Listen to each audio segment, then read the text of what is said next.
So hi all, this is topic some basic concepts of chemistry।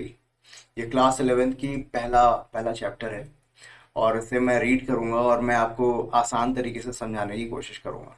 ठीक, तो many times ये काफ़ी simple होंगे, फिर भी मैं रीड करूंगा और कई बार जो चैलेंजेस आएंगे उनको मैं डिटेल में एक्सप्लेन करने की कोशिश करूंगा। ठीक है, तो लेट्स स्टार्ट रीडिंग नाउ।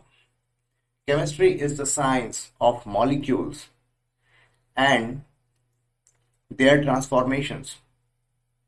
तो केमिस्ट्री जो है एक जो विज्ञान का एक ऐसा विभाग है जिसमें मॉलिक्यूल्स एंड देयर ट्रांसफॉर्मेशन, इसके परिवर्तन के बारे में हम लोग पढ़ते हैं। It is the science not so much of 100 elements. तो इस साइंस में हम लोग लगभग 100 एलिमेंट्स हैं, 118 एलिमेंट्स हैं। इनके बारे में बहुत ज़्यादा हम नहीं पढ़ते, but of the infinite variety of molecules, बल्कि उन एलिमेंट से बने हुए जो मॉलिक्यूल्स हैं, and they are lot of, I mean उनकी संख्या बहुत ज़्यादा है। Infinite variety of molecules that may be build from them.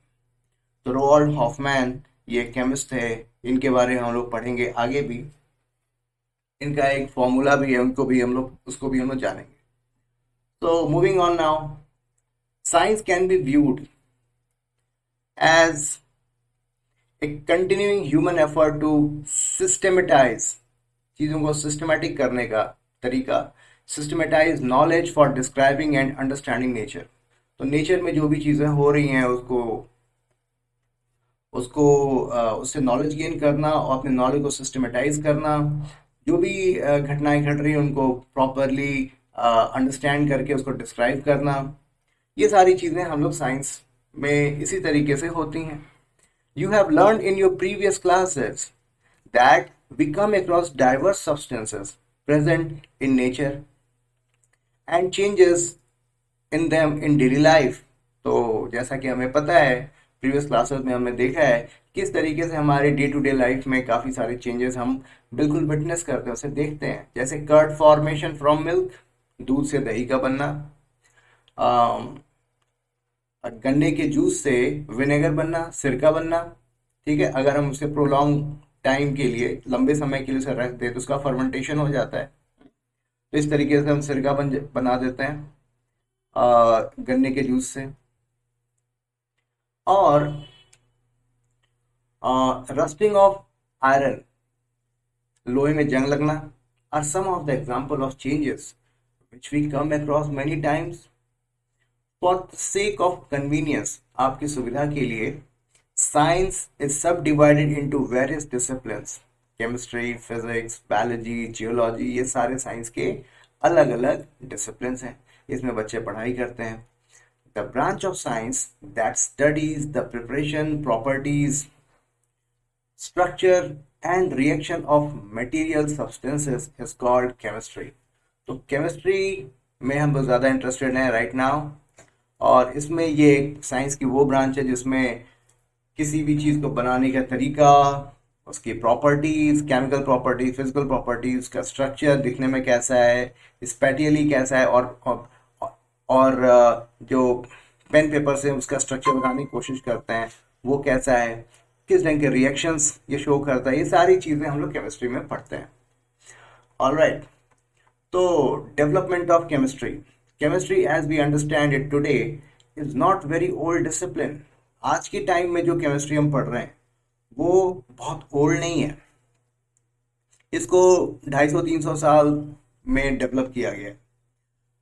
इससे पहले इस ढंग की केमिस्ट्री हम नहीं पढ़ते थे, बट इसका मतलब ये नहीं है कि हमें केमिस्ट्री के बारे में कोई जानकारी नहीं थी। हमें ज़बरदस्त जानकारी थी, और हमारे जो जो एंसेस्टर्स थे, और इनफैक्ट कई हज़ारों वर्ष पूर्व भी, तो केमिस्ट्री में इनकी जानकारी बहुत अच्छी थी। केमिस्ट्री मतलब रसायन शास्त्र। Chemistry was not studied for its own sake, rather it came up as a result of search of two interesting things। यानी केमिस्ट्री जो है, केमिस्ट्री के लिए हम लोग नहीं पढ़ते, बल्कि ये धीरे धीरे इवॉल्व हुआ, और किस चीज, और उसमें क्या हम खोज रहे थे, दो इंटरेस्टिंग चीजों की खोज हम लोग लगे रहे। फिलोसफर्स स्टोन, पारस, एक ऐसी चीज जो किसी को भी अगर उसके उसके कांटेक्ट में आए तो वो चीज गोल्ड बन जाए, पारस। और एलेक्सिर ऑफ लाइफ, मतलब ऐसी कोई चीज हम फाइंड आउट कर लें जिससे हमें इमोर्टेलिटी मिल जाए, यानी अमरत्व मिल जाए। इस ढंग की सोच थी। और इसी क्षेत्र में लोग रिसर्च करते रहे और जबरदस्त नॉलेज लोगों ने गेन की। और finally it culminated in the form of chemistry. People in ancient India, प्राचीन भारत में, already had the knowledge of many scientific phenomena. कई सारे वैज्ञानिक जो फिनोमेना हैं, जो ये घटनाएं हैं, उनके बारे में कोई जानकारी थी। Much before the advent of modern science, तो ये जो much before the arrival of modern science के अराइवल से काफी पहले हम लोगों के बारे पास ढेर सारी जानकारियां हुआ करती थी। They applied that knowledge in various walks of life, और इन्होंने वो जानकारी को कई जीवन के कई क्षेत्रों में इस्तेमाल किया। Chemistry developed mainly in the form of alchemy and hydrochemistry during 1300 and 1600 C. तो 1300 से 1600 जो ईयर था, उसमें मेनली ये मेडिकल साइंस में केमिस्ट्री को डेवलप किया गया। यानी कि Alchemy means cure of all, ऐसी कोई चीज जैसे किसी भी तरीके की प्रॉब्लम आपके बॉडी में हो तो उसको उसी क्योर की जा सके with the help of chemistry. Modern chemistry took shape in 18th century Europe. तो यूरोप में जो केमिस्ट्री डेवलप की गई, एक्चुअली हम उसी केमिस्ट्री को पढ़ते हैं। तो 1300 से 1600 सी के बीच में जो केमिस्ट्री डेवलप हुई वो हम लोग नहीं पढ़ते। 18th सेंचुरी ऑनवर्ड्स जो केमिस्ट्री डेवलप हुई है उसे हम पढ़ते हैं। After a few centuries of alchemical traditions which were introduced in Europe by the Arabs। ठीक है, तो आई होप आपको ये पेज समझ में आया होगा। So moving on now, our cultures, especially the Chinese and Indians, had their own alchemical traditions। तो हमारे कल्चर में अपनी मेडिसिन रिलेटेड किसी समस्या को क्योर करने की जो ट्रेडिशंस थी, Chinese tradition and Indian traditions, वो अलग अलग थी। और these included much knowledge of chemical processes and techniques. और इनमें कई सारे chemical processes and techniques included थे। In ancient India chemistry was called Rasayan Shastra, रस तंत्र, रस क्रिया, रस विद्या। तो जो हिंदी मीडियम वाले बच्चे हैं उन्हें पता है, रसायन शास्त्र इसे हम लोग बोलते हैं। रसायन शास्त्र में not only the knowledge which is related to treatment, but कई और भी चीजें थी, जैसे मेटलर्जी यानी कि extraction of metals, medicine, manufacturing of cosmetics यानी कि जो सौंदर्य प्रसाधन, ग्लास बनाना, कांच, डाइज, ये सारी चीजें हम लोगों को हजारों साल पहले भी पता थी। Systematic excavation at Mohenjodaro in Sindh and Harappa in Punjab proves that the story of development of chemistry in India is very old। तो जो पुरातत्व विभाग ने जो खुदाई की हुई है मोहनजोदारो में और सिंध में, हड़प्पा में, तो इससे ये पता चलता है कि जो केमिस्ट्री की जो डेवलपमेंट है इंडिया में वो बहुत पुरानी है। Archaeological findings show that bake bricks यानी कि बेक किया हुआ brick were used in construction work, यानी कि बेक ब्रिक तो आज हम लोग यूज कर रहे हैं, ये चीजें उस जमाने में भी होती थी। It shows the mass production of pottery, which can be regarded as the earliest chemical process। तो पॉटरी यानी गमला बनाना, ये सारे काम जो हैं, घड़ा बनाना, ये सारी चीजें हम लोग के पास इसकी नॉलेज पहले से थी। In which materials were mixed, molded and subject to heat by using fire to achieve desirable qualities। तो चीज़ों को मिक्स करना, उसको मोल्ड करना, एक प्रॉपर शेप देना, उसके बाद हीट करना अंडर फायर, और उसको एक डिजायरेबल प्रॉपर्टीज देना, ये सारी चीज़ें हमें पहले से जानकारियां थी। Remains of desert pottery have been found in Mohenjodaro.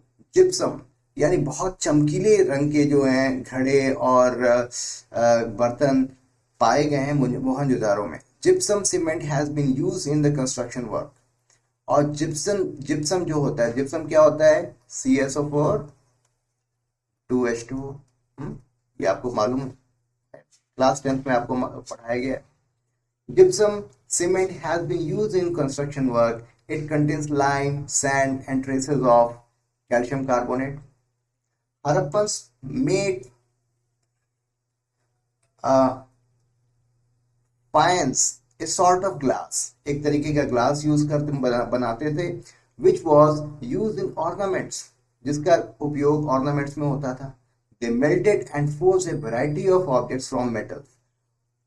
ये मेटल का एक्सट्रैक्शन करना, मेटल बनाना, उसको मेल्ट करके और अलग अलग वैरायटी के ऑब्जेक्ट्स बनाना, such as lead, silver, gold, ठीक है, ये कॉपर, इनफैक्ट जिंक का एक्सट्रैक्शन करना थोड़ा सा ट्रिकी काम होता है, ये इसकी विद्या भी हमारे पास थी।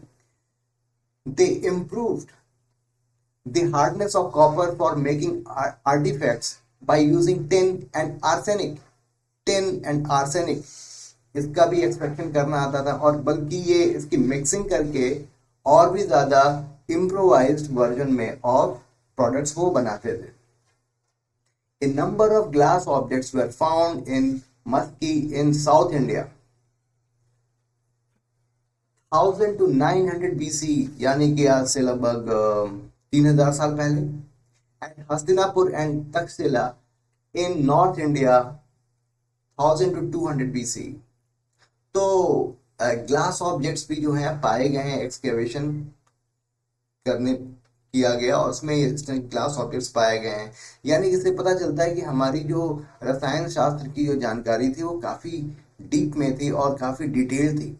Glass and glazes were coloured by addition of colouring agents like metal oxides.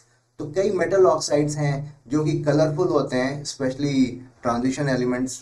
Transition elements क्या होते हैं वो आगे आप पढ़ेंगे। तो उनको ऐड करके जो है डिफरेंट कलर्स प्रोड्यूस करना, ये सारी चीज़ों की विद्या भी इनके पास हुआ करती थी। तो थोड़ा और पढ़ते हैं। Copper metallurgy in India dates back to the beginning of chalcolithic culture in subcontinent. तो कैल्कोलिथिक कल्चर जो था, जिस समय मतलब मेटल्स का उपयोग होना शुरू हो गया था, तो उसमें कॉपर की मेटलर्जी जो है के बारे में हम लोग किया करते थे।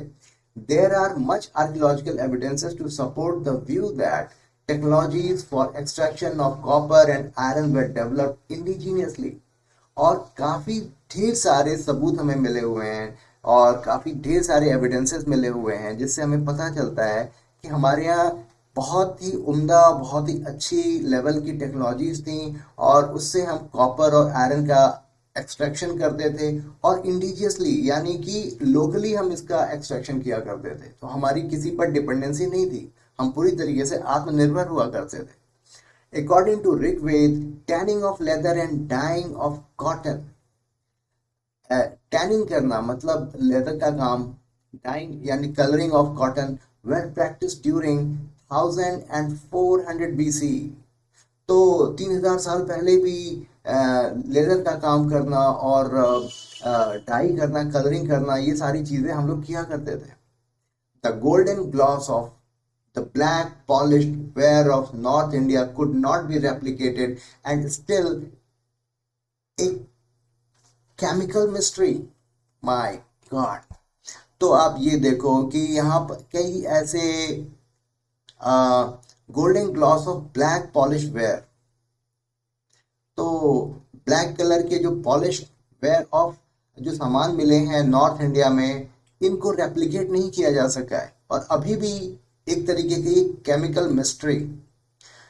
साइंटिस्ट के लिए है कि आखिर इसमें कौन सा मटेरियल मिला करके बनाते थे और इतना बेहतरीन तरीके के प्रोडक्ट्स उस ज़माने में बनाए जाते थे। तो इसका मतलब ये हुआ कि उस ज़माने में जो साइंटिस्ट थे, जो इंजीनियर्स थे, वो बिल्कुल जीनियस हुआ करते थे। These wares indicate, ये जो सामान है, indicate the mastery with which kiln, जो भट्टी होती है, temperatures could be controlled, भट्टी में जो टेम्परेचर को, तापमान को बहुत अच्छे से कंट्रोल किया जाता था। Kautilya's अर्थशास्त्र describes the production of salt from sea, तो हमें नमक प्राप्त करने की भी विद्या हमें पता थी। तो इस तरीके से हमारे पास बहुत सारी एविडेंसेस हैं जिनसे हम बिल्कुल गौरवान्वित महसूस कर सकते हैं कि हमारे एंसेस्टर्स बिल्कुल जीनियस थे और हमारे यहाँ साइंस बहुत ही हाई लेवल की, एडवांस लेवल की थी। A vast number of statements and material described in the ancient Vedic literature can be shown to agree with the modern scientific findings, और ढेर सारे हमारे पास मटेरियल्स जो हैं वैदिक लिटरेचर में मिले हुए हैं जिससे कि हमें पता चलता है कि बहुत ही साइंटिफिक हमारी जो नॉलेज, जो विज्ञान की जो हमारी जानकारी थी वो बहुत ही हाई लेवल की थी। कॉपर यूटेंसिल्स, कॉपर के सामान, आयरन, गोल्ड, सिल्वर ऑर्नामेंट्स, ये सब गहने जो होते, terracotta disc and painted grey pottery, और जिस तरीके से पॉटरीज की पेंटिंग हुई है, have been found in many archaeological sites in north India. तो ये सारी चीज़ें एक्सकेवेशन के दौरान प्राप्त हुई हैं और इससे हमें पता चलता है कि साइंस, केमिस्ट्री में हमारी जो है ज्ञान जो था, जो लेवल ऑफ नॉलेज थी, वो बहुत बहुत ही ज़्यादा हाई लेवल की थी। Sushruta Samhita explains the importance of alkalis. Alkalis क्या है?